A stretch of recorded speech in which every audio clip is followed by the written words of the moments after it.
ጤና ይስጥልን። ይህ የ2017 ዓመተ ምህረት የስድስተኛ ክፍል ሂሳብ ሚኒስትሪ ፈተና ክፍል 1 ከጥያቄ ቁጥር 1 እስከ 20 ያለው ነው። ይህ ፈተና የተዘጋጀው በአዲስ አበባ ከተማ አስተዳደር ትምህርት ቢሮ ነው። ጥያቄ ቁጥር 1 ከሚከተሉት ውስጥ የፈሳሽ ቁሶች መለኪያ ምድብ አሃድ የሆነው የቱ ነው? ሀ ሳንቲሜትር፣ ለ ሜትር ካሬ፣ አምሮሃ ግራም፣ መ ሚሊ ሊትር።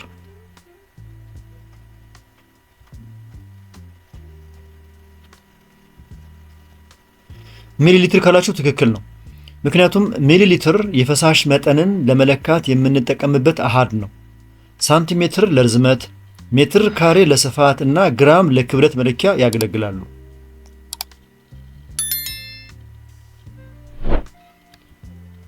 ጥያቄ ቁጥር 2 አንድ ዝርግ ወለል ርዝመቱ 5 ሜትር እና ወርዱ 3 ሜትር ነው። የዚህ ወለል ስፋት ስንት ነው? ሀ 2 ካሬ ሜትር፣ ለ 15 ካሬ ሜትር፣ ሐመሮሃ 8 ካሬ ሜትር፣ መ 20 ካሬ ሜትር።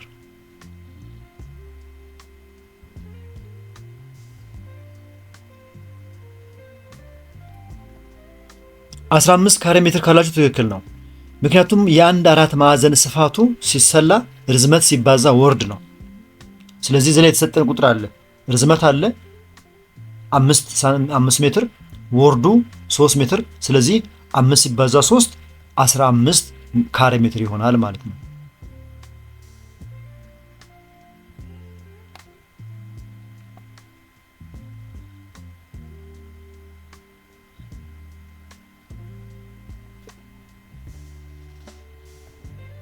ሶስተኛው ጥያቄ የስሌት 3/4ኛ ሲቀነስ 2/5ኛ ውጤት ስንት ነው?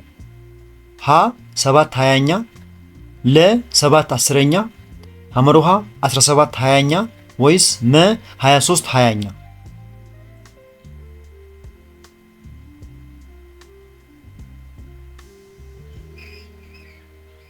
ረጋ ብላችሁ ካሰላችሁት የሚመጣው መልስ 7/20ኛ ነው። እንዴት 7/20ኛ ይመጣል? የአራትና መጀመሪያ ይሄንን ስናሰላ የአራትና የአምስትን ትንሹ የጋራ ብዜት መፈለግ ነው። ስለዚህ የአራትና የአምስት ትንሹ የጋራ ብዜት ስንት ነው? 20። ስለዚህ ይሄ 20 ነው። ከዛ በኋላ ማስላት ነው። 20 ሲካፈል ለ4 5 ጊዜ 5 ጊዜ 3 15። ስለዚህ 15 ይሄ አለ ሲቀነስ 20 ሲካፈል ለ5 4 ጊዜ 4 ጊዜ 2 8። ይሄ ደግሞ 8 ይመጣል። ከዚህ በኋላ ማስላት ነው በቀላሉ። ስለዚህ 15 ሲቀነስ 8 ስንት ነው? 7። 7 ስንተኛ ይሆናል? 7/20ኛ። ስለዚህ 7/20ኛ የሚባለው መልስ የመጣው በዚህ ምክንያት ነው። ሀሌታ ውሃ መልስ የሆነው ለዚህ ነው ማለት ነው። እና ልክ እዚህ ላይ እንዳየነው 3/4ኛ እኩል ይሆናል 15/20ኛ እና 2/5ኛ እኩል ይሆናል 8/20ኛ ስለሚሆኑ 15/20ኛ ሲቀነስ 8/20ኛ ማለት 15 ሲቀነስ 8 7 ነው። 20 እንዳለ ከሁለቱ አንዱ እንወስዳለን። 7/20ኛ ትክክለኛው መልስ ነው የሚሆነው ማለት ነው።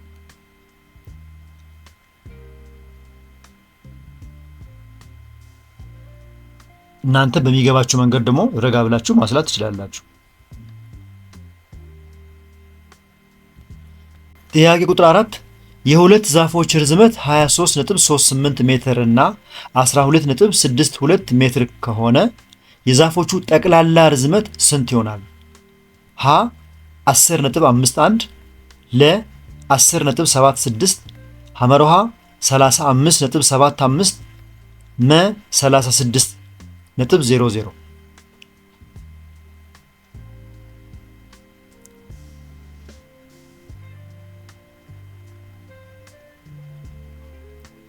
ቁልቁል መደመር ስለሆነ እነዚህን ሁለቱን ቁጥሮች ሲደምሯቸው መልሱ 36.00 ይመጣል። ጠቅላላ ርዝመቱን ለማግኘት ሁለቱን ቁጥሮች እንደምራለን። ስለዚህ ይሄው እዚህ ጋር 8 ሲደመር 2 10 ይመጣል። 0 ጽፈን አንዳለን። 1 ሲደመር 3 4፣ 4 ሲደመር 6 10። አሁንም 0 ጽፈን አንዳለን። 1 እና 2 3፣ 3 እና 3 6። ይሄው 2 ሲደመር 1 6። ስለዚህ 36.00 ይመጣው ለዛ ነው ማለት ነው። መደመር ነው፣ በቀጥታ መደመር ስለሆነ ብዙም የሚያስቸግር ነገር አይደለም። ለማንኛውም እናንተ በሚመቻችሁ መንገድ ደግሞ አስሉት። በጣም ጥሩ። ወደ ጥያቄ ቁጥር 5 ስንሄድ ከድር 3.75 እና 0.08 አባዛ ከድር ያገኘውን ውጤት በክፍልፋይ ሲገለጽ ስንት ይሆናል? ሀ 3/10ኛ፣ ለ 19/5ኛ፣ ሐመርሃ 9/4ኛ፣ መ 3/1ኛ።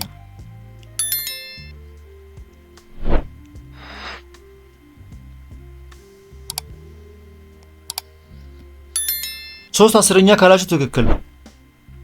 እንዴት ነው 3/10ኛ የሚመጣው? በመጀመሪያ እናባዛለን። 3.75 ሲባዛ 0.08 ሲባዛ ውጤቱ 0.3 ይመጣል። ሲባዛ ሁለቱም በቀጥታ ስናባዛ 0.3 ይመጣል። ይህንን ውጤት ወደ ክፍልፋይ ነው የምንቀይረው። ስለዚህ 0.3ን ወደ ክፍልፋይ ስንቀይረው ከነጥብ በኋላ ያለችው አሃዝ 1 ስለሆነች ለባለ 1 0 ቁጥር ነው የምናካፍለው። ባለ 1 0 10 ነው። ስለዚህ 3/10ኛ ይሆናል። መልሱ 3/10ኛ የሆነው ለዚህ ነው ማለት ነው። መጀመሪያ ማባዛት ነው ሁለቱ ሲባዙ 0.3 ይመጣል። በካልኩሌተር የሚሆን በእጃችሁ አባዙት። ከዛ ይሄኛው ወደ ክፍልፋይ ስንቀይረው 3/10ኛ ይሆናል።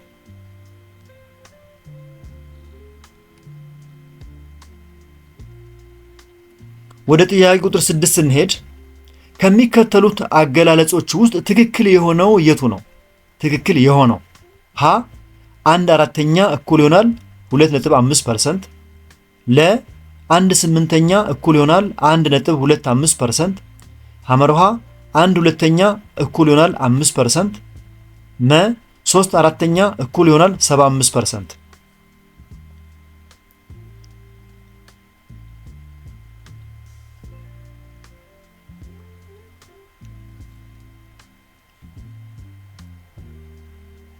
ረጋ ብላችሁና አስተውላችሁ ካሰላችሁት መልሱ 3/4ኛ እኩል ይሆናል 75% የሚለው ትክክል ነው ከሌሎቹ ይልቅ። ምክንያቱም አንድን ክፍልፋይ ወደ ፐርሰንት ለመለወጥ በመቶ ነው የምናባዛው ክፍልፋዩ። ስለዚህ 3/4ኛን በመቶ ማባዛት ማለት ነው። 3/4ኛ ሲባዛ በመቶ 304ኛ ይመጣል። ወይም እዚሁ ላይ እንዳለም ማቃለል ይቻላል። ይሄኛው በ4 ይቃለላል 1፣ ይሄ በ4 25 ይመጣል። ስለዚህ ይሄ በ4 25 ከመጣና ያኛው በ4 1 ከመጣ 3 ሲባዛ በ25 75% ይሆናል። ወይም በቀጥታ አባዝተን 3 ሲባዛ 100 304ኛ 300 ለ4 ስናካፍል 75 ይመጣል። ወይ በዚህ መንገድ ወይ በዚህ መንገድ እናንተ በተመቻችሁ መንገድ። ውጤቱ ግን የሚመጣው 3/4ኛ እኩል ይሆናል 75% የሚለው ነው።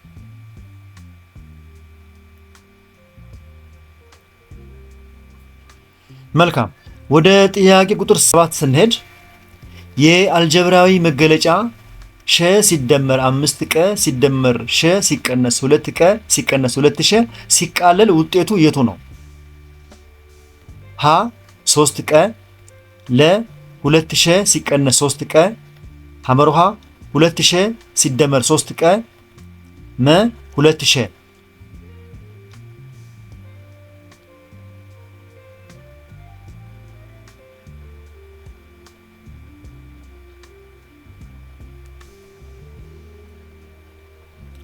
አስተውላችሁ ከሰራችሁት የሚመጣው መልስ 3ቀ ነው። ምክንያቱም መጀመሪያ ተመሳሳይ ተለዋዋጭ ያላቸውን ቁጥሮች አንድ ላይ መደመር። ተመሳሳዮቹ እነማን ናቸው? አሁን እዚህ ላይ ሸ አለ፣ እዚህ ጋር እዚህም ላይ ሸ አለ፣ ይሄኛው እዚህም ላይ ሸ አለ። 3 ሸዎች አሉ። ስለዚህ ሸ ሲደመር ሸ ሲቀነስ 2ሸ እነዚህ አሉ። ሸ ሲደመር ሸ ሲቀነስ 2ሸ የሸ ዘሮች ናቸው።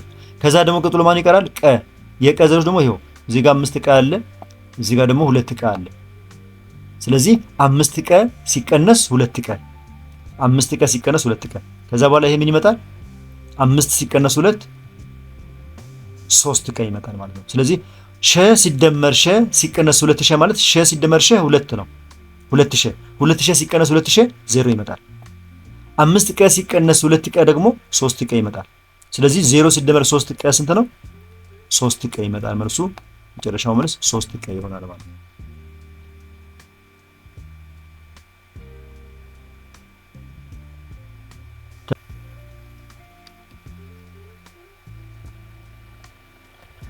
ጥያቄ ቁጥር 8 አንድ ያልታወቀ ቁጥር በ3 ተባዝቶ 7 ሲደመርበት 22 ቢሆን ያልታወቀ ቁጥር ስንት ይሆናል ይላል። መጀመሪያ ጥያቄውን በደንብ መረዳት ነው። ይሄ የቃላት ጥያቄ ስለሆነ መጀመሪያ ሐሳቡን መረዳት። አንድ የሆነ ቁጥር አለ። ያ ቁጥር በ3 ተባዝቶ እላዩ ላይ 7 ሲደመርበት መልሱ 22 ይመጣል። ያ ያልታወቀ ቁጥር ስንት ነው ነው ጥያቄው። ሀ 2 ለ 3 ሐመርሃ 4 መ 5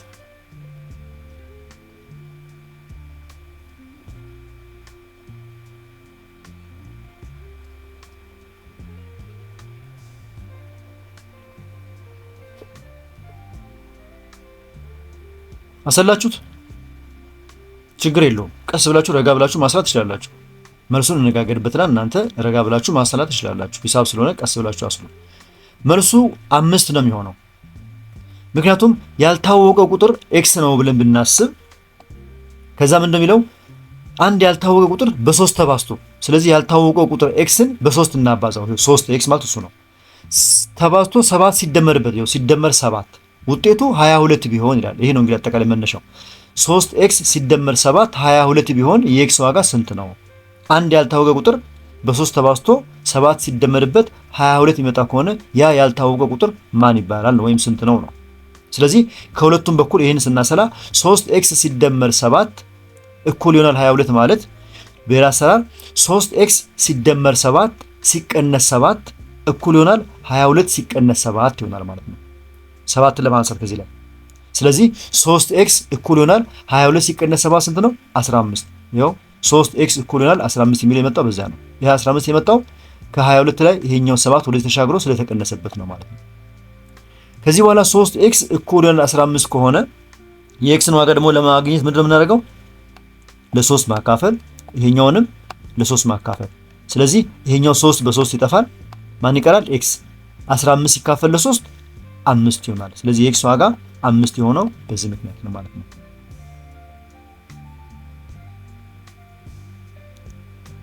እያንዳንዱን ቁጥር ያስገባችሁ መሞከር ትችላላችሁ።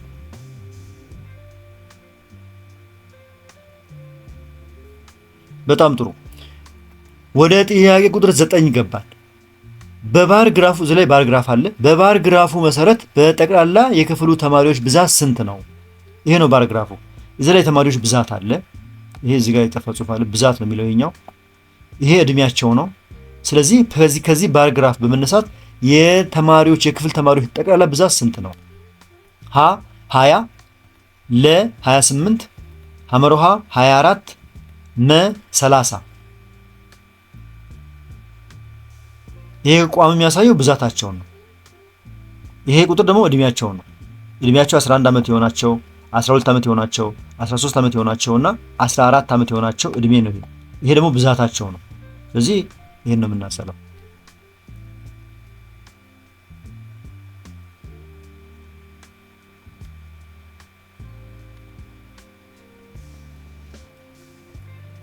ስትደምሩት 28 ከመጣ ትክክል ነው። ምክንያቱም ከግራፉ ላይ የእያንዳንዱን እድሜ ተማሪዎች ብዛት በመውሰድ ነው የምንደምረው። ለምሳሌ እዚህ ጋር ስንመጣ የእያንዳንዱ ተማሪ እድሜውን ስናሰላ ለምሳሌ እድሜያቸው 11 ዓመት የሆናቸው ልጆች ብዛታቸው 6 ነው። ይኸው እድሜው 11 የሆነ ተማሪ ብዛት 6። ስለዚህ 11 የሆናቸው 6፣ እድሜያቸው 12 የሆናቸው 8።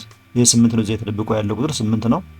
እድሜያቸው 13 የሆነው 7። ይኸው እዚህ ጋር እድሜያቸው 14 የሞላቸው ደግሞ ብዛታቸው ይኸው 3 ነው። በዚህ ትይዩ ስለሆነ የምናነሳው 3 ነው። ስለዚህ እያንዳንዳቸው ይሄ ከሆኑ የተማሪዎችን ብዛት የምናሰላ እድሜያቸውን ሳይሆን የምናሰላው የተማሪዎችን ብዛት ስንት ተማሪዎች ናቸው እዚህ ውስጥ ያሉት። ስለዚህ እድሜያቸው 11 የሆኑ 6 ሲደመር 12 የሆኑት 7 ማን ነው 8 ሲደመር እድሜያቸው 13 የሆኑት 7 ሲደመር እድሜያቸው 14 የሆኑት 3። ስለዚህ 6 ሲደመር 8 ሲደመር 7 ሲደመር 3 ነው የሚሆነው ማለት ነው። ስለዚህ ይሄ በአጠቃላይ ሲደመር ስንት ይመጣል? 24 የመጣው በዚህ ምክንያት ነው። ማስላት ትችላላችሁ።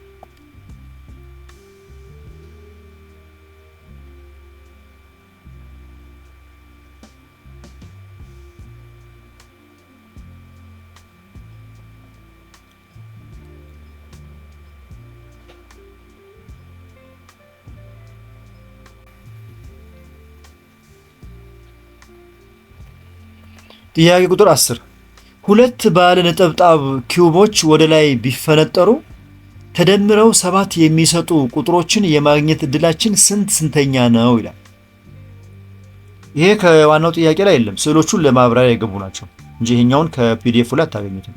ለማንኛውም ሁለት ባለ ነጠብጣብ ኪዩቦች ኪዩብ ናቸው እነዚህ የሚባሉት ዳይ ወይም ኪዩብ ወደ ላይ ቢፈነጠሩ ተደምረው 7 የሚሰጡ ቁጥሮች የማግኘት እድላችን ስንተኛው ነው ይላል። ሀ 5/36ኛ፣ ለ 5/6ኛ፣ ሐመርሃ 1/6ኛ፣ መ 1/9ኛ።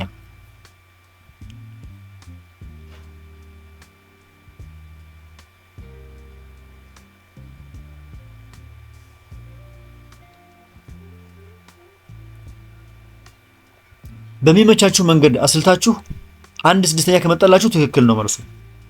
ምክንያቱም ሁለት ኪዩቦች ሲጣሉ ጠቅላላ ሊመጡ የሚችሉ ውጤቶች 36 ናቸው። እዚህ ላይ 6 አሉ፣ እዚህ ላይ 6 አሉ። ስለዚህ 36 ናቸው በአጠቃላይ ሊመጡ የሚችሉት። ድምራቸው 7 የሚሆኑት እነማን ናቸው ከነዚህ መሃል ነው ጥያቄው። ስለዚህ አንደኛ 1 እና 6 እዚህ ይሄ ለምሳሌ ይሄን ብንወስድ ይሄ 1 አለ፣ እዚህ ጋር 1 አለ፣ እዚህ ጋር 6 አለ። 1 እና 6 7 ነው። 6 እና 1 ይሄኛው ማገላበጥ ነው። 2 እና 5 ለምሳሌ 2 እና 5 ብንወስድ ይሄ 2 እዚህ ጋር አለ፣ እዚህ ጋር 5 አለ። 2 እና 5 7 ነው። ስናገላበጠው 5 እና 2 ይሆናል።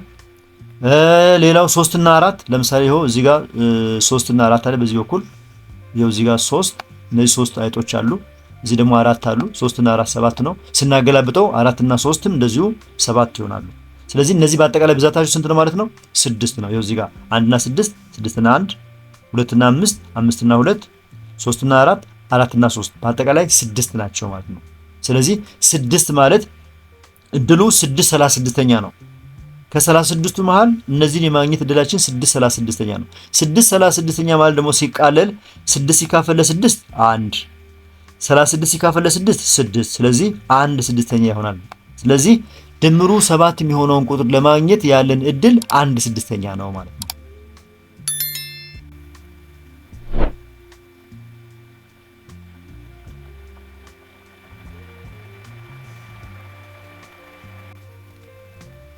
ጥያቄ ቁጥር 11 ወደ ጥያቄ ቁጥር 11 ከመሄዳችን በፊት የተከበራችሁ የዚህ ቻናል ተከታታዮች እስካሁን በቀረቡ ጥያቄዎች መልስና ማብራሪያዎች ላይ አስተያየት፣ ጥቆማና ጥያቄ ካላችሁ ከአስተያየት መስጫው ላይ አስቀምጡ። ከተመቻችሁ አሁኑኑ ላይክ አድርጉ። ሌሎቹ እንዲያገኙት ከፈለጋችሁ ደግሞ ሼር አድርጉላቸው። በዚህ ዩቲዩብ ቻናል ላይ ብዙ የስድስተኛ ክፍል የሚኒስቴርና የሞዴል ጥያቄዎች በብዛት ስለሚገኙ እነሱን በቀላሉ ለማግኘትና እንደማጣቀሻ ለመጠቀም ከፈለጋችሁ ቻናሉን ሰብስክራይብ አድርጉ። የቸኮልክ ወይም የፈጠን ከሆነ ቪዲዮን ያስቆማችሁ ተከታተሉ። መልካም ጊዜ። ጥያቄ ቁጥር 11 ቀጥሎ የቀረበው ጠጣር ምስል ምን ተብሎ ይጠራል? ሀ ፒራሚድ፣ ለ ፕሪዝም፣ ሐመርሃ ሾጣጣ፣ መ ሲሊንደር።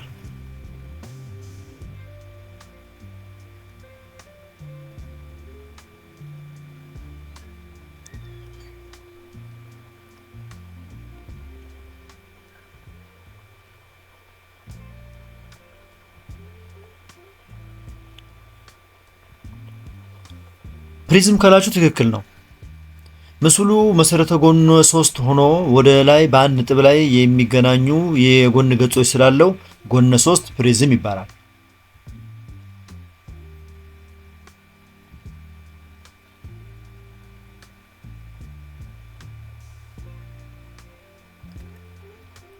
አስራ ሁለተኛ ዝርግ አንግል ሲገመስ ልኬቱ ምን ያህል ይሆናል? ሀ 360 ዲግሪ፣ ለ 180 ዲግሪ፣ ሐመርሃ 90 ዲግሪ፣ መ 45 ዲግሪ።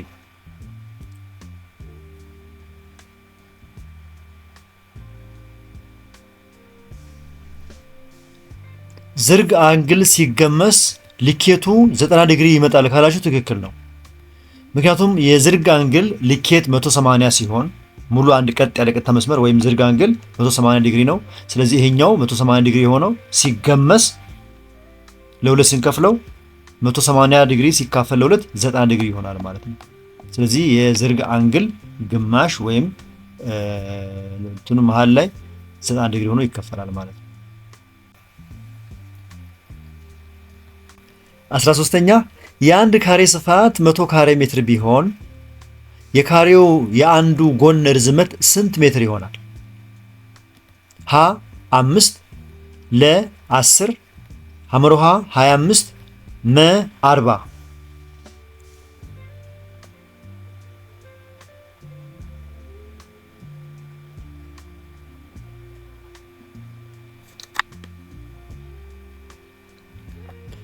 10 ካላችሁ ትክክል ነው። ምክንያቱም የካሬ ስፋት ካሬ ማለት አራቱም ጎኖቹ እኩል የሆኑት ናቸው። የካሬ ስፋት ጎን ሲባዛ ጎን ነው የሚሆነው። ስለዚህ ካሬ አራቱም ጎኖቹ እኩል የሆነው ስፋቱን ስናሰላ ጎን ሲባዛ ጎን ነው። ስለዚህ 100 እንዲመጣ አንዱ ጎን ስንት መሆን አለበት? 100 እኩል ይሆናል ጎን ኃይለ ቁጥር 2 በመሆኑ የ100 ስኩዌር ሩት 10 ስለሆነ የአንዱ ጎን ርዝመት 10 ሜትር ይሆናል ማለት ነው። ስለዚህ 10 ሲባዛ 10 100 ይሆናል። የአንዱ ጎን 10 የአንዱ ጎን 10 ይሆናል ማለት ነው።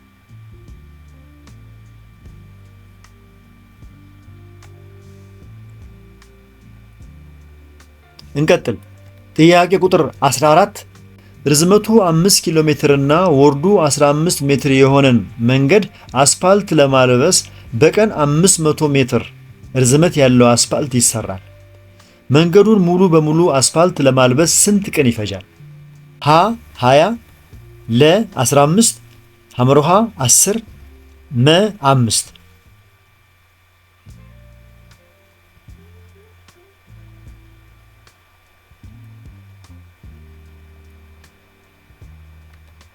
10 ካላችሁ ትክክል ነው። ምክንያቱም መጀመሪያ 5 ኪሎ ሜትሩን ወደ ሜትር መቀየር ነው። ምክንያቱም እዚህ ላይ የሚለው ጥያቄ ምንድነው? 5 ኪሎ ሜትር ይሄ 5 ኪሎ ሜትር ነው እና ወርዱ 15 ሜትር የሆነ ይሄ ርዝመቱ ነው። 5 ኪሎ ሜትር ወርዱ 15 ሜትር ነው። ስለዚህ ይሄኛውን ኪሎ ሜትር ወደ ሜትር መቀየር። ስለዚህ 5 ኪሎ ሜትር ወደ ሜትር ሲቀየር ስንት ይመጣል? 5 ሲባዛ በ1000 ምክንያቱም 1 ኪሎ ሜትር 1000 ሜትር ስለሆነ 5 ሲባዛ በ1000 5000 ሜትር ይመጣል ማለት ነው። ይሄኛው ወደ ሜትር ተቀየረ። ጠቅላላ ርቀቱን በቀን ለሚሰራው ርዝመት ስናካፍል በቀን የሚሰራው 500 ነው። ይኸው እዚህ ጋር ይላል። ለማልበስ በቀን 500 ሜትር ርዝመት ያለው አስፋልት ይሰራል። ስለዚህ 5000ውን ለመጨረስ ስንት ቀን ይፈጃል? በአንድ ቀን 500 ሜትር ከተሰራ 5000 ሜትር በስንት ቀን ይሰራል ነው። ስለዚህ 5000 ሲካፈል ለ500 አድርገን የምናገኘው 10 ትክክለኛው መልስ ነው ማለት ነው። ስለዚህ 10 ሜትር ትክክለኛው የዚህ ጥያቄ መልስ ነው ማለት ነው።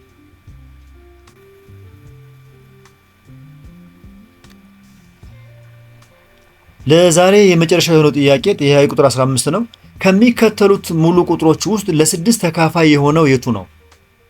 ሀ 248፣ ለ 348፣ ሐመርሃ 448፣ መ 548።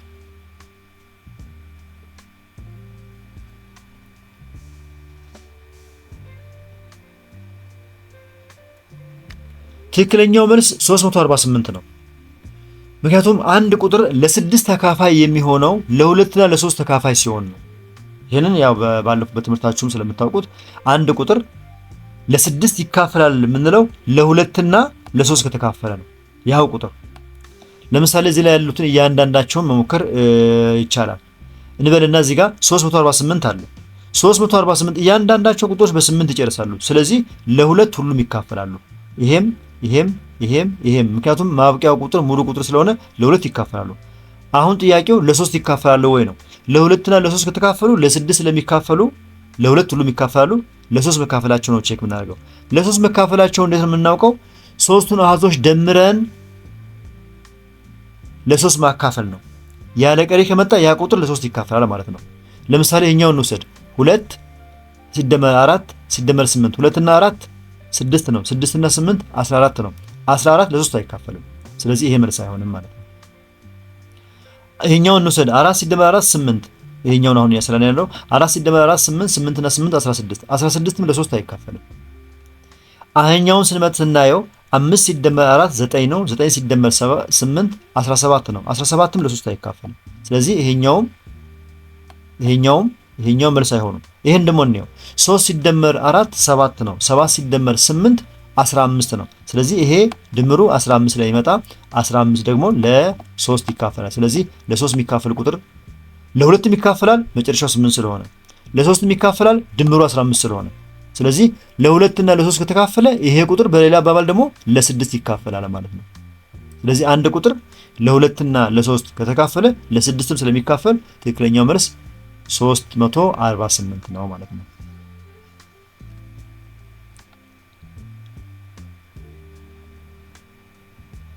በጣም ጥሩ። ውድ የዚህ ቻናል ተከታታዮች እስካሁን በቀረቡ ጥያቄዎች መልስና ማብራሪያዎች ላይ አስተያየትና ጥያቄ ወይም ጥቆማ ካላችሁ አስተያየት መስጫው ላይ አስቀምጡ። ከተመቻችሁ ላይክ አድርጉ። ሌሎቹ እንዲያገኙት ከፈለጋችሁ ደግሞ ሼር አድርጉላቸው። በዚህ ቻናል ላይ የስድስተኛ ክፍል ሚኒስትሪና ሞዴል ጥያቄዎች በብዛት ስላሉ እነሱን በቀላሉ ለማግኘት ቻናሉን ሳብስክራይብ አድርጉ። ምናልባት የዚህን ጥያቄ ፒዲኤፍ ከፈለጋችሁ ደግሞ ቴሌግራም ቻናላችን ሀሁ ቲዩብ ላይ ገብታችሁ ጆይን በማድረግ ታገኙታላችሁ። ሂሳብ ስለሆነ በጣም ረጋ ብላችሁ ስሩ። ምናልባት እየቸኮልኩ ወይም የፈጠንኩ ከሆነ ለቀጣዩ ቪዲዮ እንዲያመቸኝ አስተያየት ማስቀመጥ ትችላላችሁ። በክፍል 2 እንገናኝ። መልካም ዝግጅት፣ መልካም እድል።